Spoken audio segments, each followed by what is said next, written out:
A paz do nosso Senhor Jesus Cristo, eu sou Veridiana Costa e estamos aqui hoje para mais um dia de leitura. Senhor Deus e Pai, glorificado e exaltado és o teu santo nome. Muito obrigada, Pai, por mais um dia de vida. Agradeço por sua bênção e por sua proteção. Muito obrigada, Senhor, pelos teus livramentos, Pai. Por favor, nos abençoe nesta leitura. Que cada palavra sua, Senhor, seja ensinamento em nossas mentes e em nossos corações. Nos inspire e nos direcione sempre a Ti, em nome de Jesus. Estamos lendo a primeira epístola de Paulo aos Coríntios, né? Esse barulhinho que vocês estão escutando de fundo aí, esse croque-croque, a minha cachorrinha aqui que está comendo. Eu esqueci de deixar a comidinha junto com a gente lá fora hoje, então acabou que ela veio comer agora. Só come quando está perto de mim. Então hoje a gente vai ver os dons do Espírito Santo, muito interessante, né? A partir do capítulo 12. Acerca dos dons espirituais, não quero, irmãos, que sejais ignorantes. Vós bem sabeis que éreis gentios, levados aos ídolos mudos, conforme éreis guiados. Portanto, vos quero fazer compreender que ninguém que fala pelo Espírito de Deus diz Jesus é anátema e ninguém pode dizer que Jesus é o Senhor senão pelo Espírito Santo. Ora, há diversidade de dons, mas o Espírito é o mesmo. E há diversidade de ministérios, mas o Senhor é o mesmo. E há diversidade de operações, mas é o mesmo Deus que opera tudo em todos. Mas a manifestação do Espírito é dada a cada um para o que for útil, porque a um, pelo Espírito, é dada a palavra da sabedoria, e a outro, pelo mesmo Espírito, a palavra do conhecimento, e a outro, pelo mesmo Espírito, a fé, a outro, pelo mesmo Espírito, os dons de curar, e a outro, a operação de milagres, a outro, a profecia, a outro o dom de discernir os espíritos, a outro a variedade de línguas e a outro a interpretação das línguas. Mas um só e o mesmo Espírito opera todas estas coisas, repartindo particularmente a cada um como quer. Aqui Paulo está explicando, né, os dons espirituais, né, os dons vêm de Deus, né, Deus concede os dons através do Espírito Santo. E Ele os concede de acordo à tua vontade e de acordo à missão também que Ele tem para cada um, né. Muitas vezes Deus de repente concede a missão para alguém, vamos supor um brasileiro, como existe muito um brasileiro fazendo o ministério lá em Angola, né? Existe muito isso. Então Deus pode conceder o dom de línguas, por exemplo, para que esse brasileiro tenha mais facilidade em ministrar em Angola, então coisas do tipo assim. Então Deus capacita cada um de acordo à necessidade que Deus vê em cada um, não de acordo à necessidade que nós vemos, né? Hoje em dia ainda é mais fácil, porque hoje em dia, por exemplo, em relação a línguas, né? Hoje em dia tem muito intérpretes, né?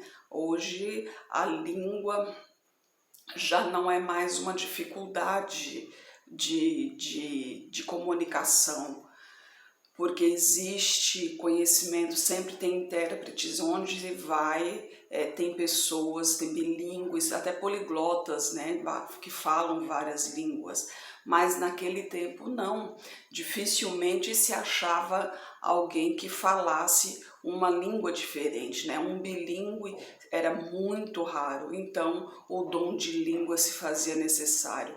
Lembra-se quando o povo, né, os profetas começaram a falar ali com as pessoas, inclusive o povo que veio de longe, eu não me lembro se era em Jerusalém, que cada um escutou o evangelho na sua língua natural, né? como se estivesse falando em sua própria língua, né? Em seu próprio idioma. Isso é o dom de Deus, o dom de línguas, né? E naquela época o dom de línguas era muito mais usado exatamente por isso, porque não existia intérpretes, né? Hoje ainda é mais fácil, qualquer lugar que você vai tem pessoas para traduzir o que se fala, né? Inclusive os deficientes auditivos, né? Tem os tradutores de Libras, né? Que é a linguagem usada pelos deficientes auditivos. Então, hoje em dia já facilita, mas não é por isso que o dom de línguas deixou de existir. Não, existe ainda, né? Mas já não é algo tão necessitado como antes. Então, mas Deus continua abençoando o dom de acordo à necessidade de cada um aos olhos dele, né? Não é porque eu acho que eu preciso de tal coisa, que eu necessito de tal coisa, que isso realmente Deus me abençoará com isso. Não, vai ser de acordo aos olhos dele, né? Ao que ele realmente tem para minha vida. E a gente continua a partir do versículo 12. Porque assim como o corpo é um e tem muitos membros, e todos os membros, sendo muitos, são um só corpo, assim é Cristo também. Pois todos nós fomos batizados em Espírito, formando um corpo, quer judeus, quer gregos, quer servos, quer livres, e todos temos bebido de um Espírito. Porque também o corpo não é só um membro, mas muitos. Se o pé disser, porque não sou mão, não sou do corpo, não será por isso do corpo? E se a orelha disser, porque não sou olho, não sou do corpo, não será por isso do corpo? Se todo o corpo fosse olho, onde estaria o ouvido? Se todo fosse ouvido, onde estaria o olfato? Mas agora Deus colocou os membros no corpo, cada um deles como quis. E se todos fossem um só membro, onde estaria o corpo? Assim, pois, há muitos membros, mas um só corpo. E cada membro tem o seu ofício, tem a sua o seu funcionamento, né? E a partir do versículo 21, e o olho não pode dizer à mão, não tenho necessidade de ti, nem ainda a cabeça aos pés, não tenho necessidade de vós. Antes, os membros do corpo, que parecem ser os mais fracos, são necessários, e os que reputamos serem menos honrosos no corpo, a esses honramos muito mais, e aos que em nós são menos decorosos, damos muito mais honras. Porque os que em nós são mais nobres não têm necessidade disso.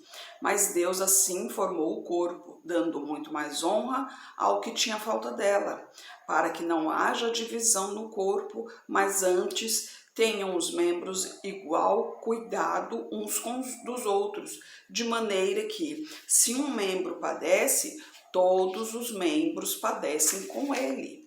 E se um membro é honrado, todos os membros se regozijem com ele. Ora, vós sois o corpo de Cristo e seus membros em particular. E a um pôs Deus na igreja, primeiramente apóstolos, em segundo lugar profetas, em terceiro doutores, depois milagres, depois dons de curar, socorros, governos, variedades de língua. Porventura todos são apóstolos? São todos profetas? São todos doutores? São todos operadores de milagres? Têm todos o dom de curar? Falam todos diversas línguas? Interpretam todos? Portanto, procurai com zelo os melhores dons, e eu vos mostrarei um caminho mais excelente. Então não adianta a gente querer fazer algo que não somos nascidos para aquilo, né? Muita gente diz exatamente em relação a dons, até no mundo terreno se fala muito sobre isso, né? As profissões, a gente tem que realmente gostar do que faz, porque é complicado você trabalhar em algo que você não tem prazer, você trabalhar exatamente por obrigação. Infelizmente acontece muito porque trabalhar é uma necessidade, você precisa do dinheiro para sustentar a sua família e tal. mas é complicado, é uma situação muito delicada você passar a vida inteira estudando, passar a sua vida, a sua juventude ali se preparando para um futuro, para uma carreira, e no final das contas você vê que essa carreira não era bem a que você queria. Então é bom já de jovem, de novo, você, de novo que eu digo assim, de jovem, né, de criança, você já ter nascido ali no berço do Evangelho, já conhecendo a Deus ali, para que Ele te guie, que você consiga já na sua juventude ver o dom que Deus te deu e assim poder trabalhar com esse dom, né? Porque muitas vezes Deus nos dá o dom, mas nós mesmos não o enxergamos, né? Acontece muito isso. Aí, por isso que a gente vê muitas pessoas frustradas, porque vê o dom, aliás, tem o dom, mas não o vê e acaba seguindo outros caminhos, né? E não o caminho que Deus escolheu para ele. Aí acaba se frustrando porque não é exatamente o que Deus preparou. Então é uma carreira que não gosta, é algo que quando você faz algo que não gosta, obviamente é algo maçante, é algo desgastante, né? Acaba interferindo no seu bem-estar, né? E isso influi no seu psicológico, isso influi na sua vida emocional e automaticamente acaba influindo até na sua vida física, na sua saúde física, né? Então é sempre bom conversar com Deus. Jovens, vocês que estão iniciando agora, converse com Deus e peça auxílio a Deus para que vocês vejam o que Deus tem preparado para você, o que Deus tem, o dom que Deus tem colocado em sua vida, para que você possa seguir esse caminho, né? E a gente continua aqui, o amor no capítulo 13. Ainda que eu falasse a línguas dos homens e dos anjos e não tivesse amor, seria como o metal que soa ou como o sino que tine. E ainda que tivesse o dom de profecia, e conhecesse todos os mistérios e toda a ciência, e ainda que tivesse toda a fé, de maneira tal que transportasse os montes, e não tivesse amor, nada seria. E ainda que distribuísse toda a minha fortuna para sustento dos pobres, e ainda que entregasse o meu corpo para ser queimado, e não tivesse amor, nada disso me aproveitaria. O amor é sofredor, é benigno. O amor não é invejoso. O amor não trata com leviandade, não se ensoberbece, não se porta com indecência, não busca os seus interesses, não se irrita, não suspeita mal, não folga com a injustiça, mas folga com a verdade. Tudo sofre, tudo crê, tudo espera, tudo suporta. O amor nunca falha, mas havendo profecias, serão aniquiladas. Havendo línguas, cessarão. Havendo ciência, desaparecerá. Porque em parte conhecemos e em parte profetizamos. Mas quando vier o que é perfeito, então o que é em parte será aniquilado. Quando eu era menino, falava como menino, sentia como menino, discorria como menino, mas logo que cheguei a ser homem, acabei com as coisas de menino. Porque agora vemos por espelho em enigma, mas então veremos face a face. Agora conheço em parte, mas então conhecerei como também sou conhecido. Agora, pois, permanecem a fé, a esperança e o amor, estes três, mas o maior destes é o amor, né? Eu era menino, pensava como menino, né? Estava engatinhando no evangelho, mas daí eu cresci. Então, ao crescer quer dizer o quê? Fui buscando mais conhecimento, né? Fui buscando mais conhecimento, fui buscando mais intimidade com o Senhor, fui tendo mais ousadia, Sim, ousadia não é altivez, não é orgulho, não é enfrentar a Deus, né? Ousadia é poder pedir a Deus com fé, com sabedoria, com firmeza, na certeza de que já recebeu, agradecendo já pela vitória, porque aquele que anda com o Senhor, a vitória é garantida, e na certeza de que o mal cai por terra naquele que segue ao Senhor. Então se mantenha sempre firme no Senhor. É muito bom andar nos caminhos do Senhor. Quando a gente começa a andar nos caminhos do Senhor, a gente tem um pensamento, tudo é lindo, tudo é belo, é como um namoro, né? Tudo é flor, tudo é mil maravilhas, né? Mas aos poucos aquilo ali vai esfriando, né? Depois o relacionamento, a rotina, e a gente não pode deixar que isso aconteça com Deus, porque acontece, pode acontecer sim, nem todos, a palavra de Deus diz que muitos serão chamados, poucos os escolhidos, né? Então nem todos serão salvos, mas isso depende muito de nós. Por quê? Porque depende da nossa atitude aqui. A gente ouve a palavra do Senhor, no primeiro momento é aquele amor, inclusive tem até um hino que fala, né? Eu quero voltar ao primeiro amor, né? Para rever meus conceitos, meus valores, né? Porque quando foi meu primeiro amor, realmente foi tudo maravilhoso e agora já não tá tão bem assim, então eu quero voltar, porque aquele é o certo, não esse de agora, né? A gente não pode deixar esfriar a nossa vivência com Deus, a gente não pode permitir que o nosso amor para com Deus se diminua, porque o amor dele não diminui, o amor dele se permanece firme, forte e imenso.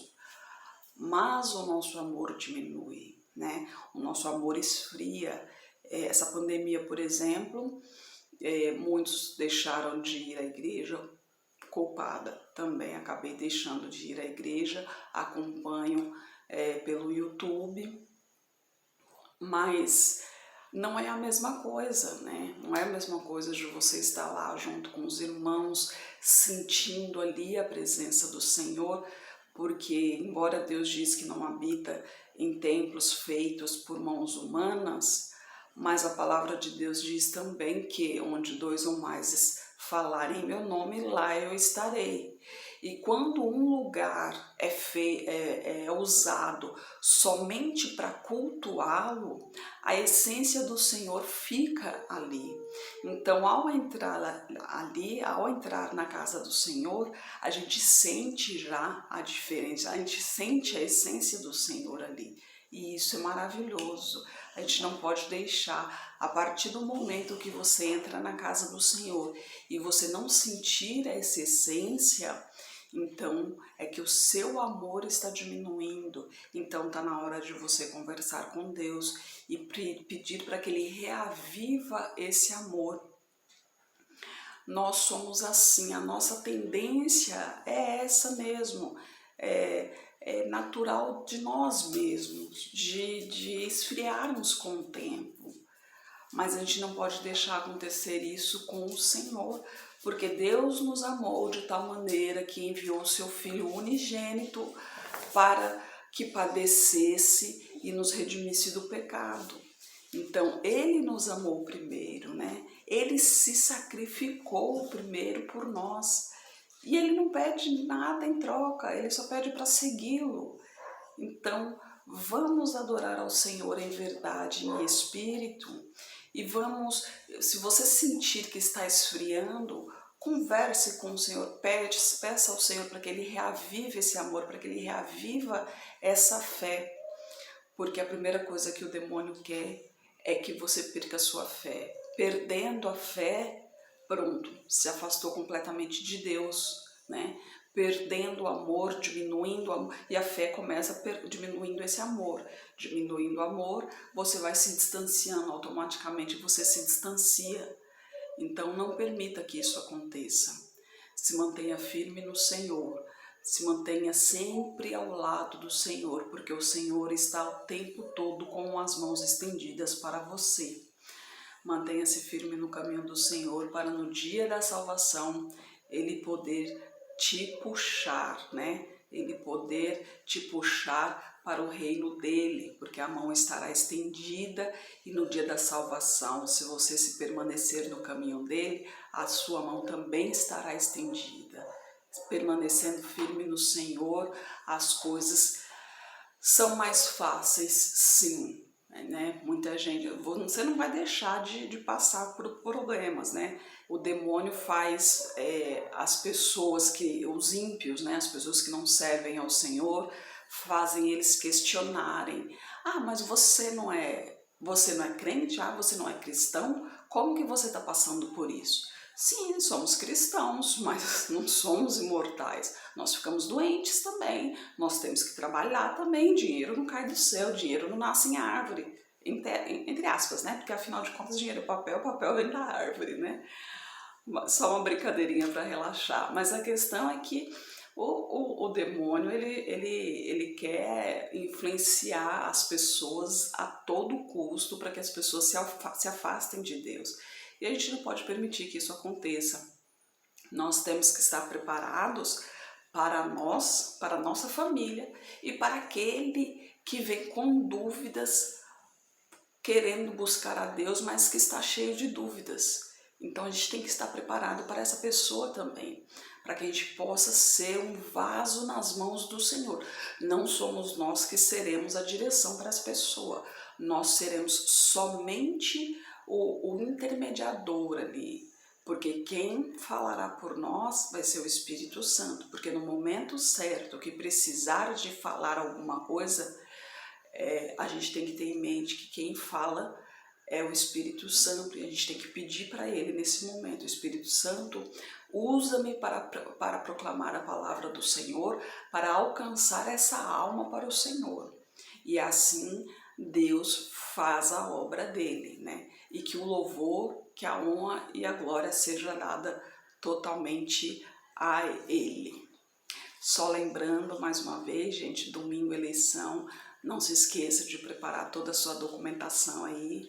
Lembre-se que são 5 candidatos, então anote certinho aí os números para não esquecer: deputado federal, estadual, senador, governador e presidente. Se eu não me engano, é essa a sequência. Anota certinho aí para não esquecer. Eu mesmo vou fazer minha colinha, porque depender da cabeça não depende não. E leva o título, leva o documento com foto, que é muito mais garantido do que a biometria. De repente dá uma pane lá na maquininha, né? O celular de repente dá algum probleminha lá, acaba a bateria, alguma coisa. Então leva o documento em papel, não custa nada, né? Se for levar bolsa, deixa à frente. Homens, não deixa nada no bolso de trás.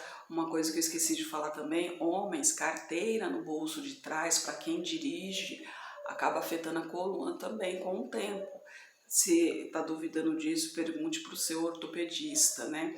Eu estou falando isso por experiência própria, que meu esposo também sofreu muito com a coluna, e uma das dicas que o ortopedista deu foi essa, de não colocar a carteira no bolso de trás enquanto estiver dirigindo. Então deixa tudo preparadinho aí para domingo e fique de olho, porque é muito movimento na rua. Infelizmente hoje em dia a gente tem que, nós é que somos presos, né? Porque os bandidos estão aí, se aproveita de uma distração para tirar o que é nosso, né? Então fica esperto aí, não deixe, fica de olho à sua volta aí. Como Deus diz, vigiai, né? Vigiai sempre e nunca se esqueça de orar. Mas antes de sair de casa, faça a sua oração, peça que Jesus te acompanhe, te leve e te traga em segurança, para que você possa exercer a sua obrigação e tenha um dia tranquilo e sossegado à sua casa após a volta, né? Senhor Deus e Pai, glorificado e exaltado és o teu santo nome. Muito obrigada, Pai, por tua palavra, por tuas mensagens, Senhor. Eu peço a ti, Pai, por essa pessoa que está me ouvindo agora, Senhor. Eu não sei onde ela está nesse momento, Pai. Às vezes até mesmo numa cama de hospital, às vezes está desenganada pelo médico, Pai. Mas o Senhor é o médico dos médicos, Senhor. O Senhor tem o dom da cura, o Senhor nos deu a vida. O Senhor é o dono da vida e da morte. O Senhor é quem sabe tudo. O Senhor é o poder. O Senhor é o Criador de tudo, Pai. No Senhor tudo podemos, Pai. Somos fortes em Ti, Pai. Então, Senhor, eu peço a Ti que o Teu Espírito visite essa pessoa, Senhor. Demonstre a ela, Pai, as oportunidades que o Senhor tem para nós. Que esse mundo realmente, Pai, esse mundo é um mundo de aflição, é um mundo de agonia, mas o Senhor tem a salvação, Pai. O Senhor tem um mundo especial para os seus filhos, Pai. Que essa pessoa entenda isso, Pai. Mostre a ela, abre os olhos espirituais dela para que ela possa ver, Senhor, e entender que isso aqui tudo é passageiro, mas que o Senhor tem um mundo para os seus filhos, um mundo de paz, de tranquilidade, onde a enfermidade não chega, Pai. Que ela tenha a oportunidade, antes de tudo, de te conhecer e se voltar para ti, Senhor, arrepender de seus caminhos e se entregar para ti, Pai. E se for de sua vontade, Pai, que o teu espírito de cura derrame sobre ela, arrancando toda enfermidade, todo mal em nome de Jesus, Senhor. Eu peço por essa pessoa que está orando comigo, Pai, derrama a tua unção sobre ela, derrama o teu poder sobre ela, Pai, manifeste o teu poder sobre ela, toque em sua saúde, em suas finanças, toque em sua vida emocional, em seu psicológico, Pai, toque em seu coração, Senhor. Eu peço a Ti por toda a minha parentela, por toda a parentela de meu esposo, derrama a tua unção sobre cada um deles, Pai, manifeste o teu poder na vida de cada um e traga todos para o seu caminho, Pai. Peço a Ti, Pai, pelos nossos governantes, pelas nossas autoridades, que os teus anjos estejam guiando cada um deles de acordo com a tua vontade, Pai. Peço a Ti pelos teus filhos, Pai. Por favor, nos capacite cada vez mais para proclamarmos o Teu Evangelho, Pai. Nos conceda sabedoria e discernimento, Senhor. É o que eu oro em nome de Jesus. Amém. Que Jesus Cristo esteja em seu coração e que Deus abençoe.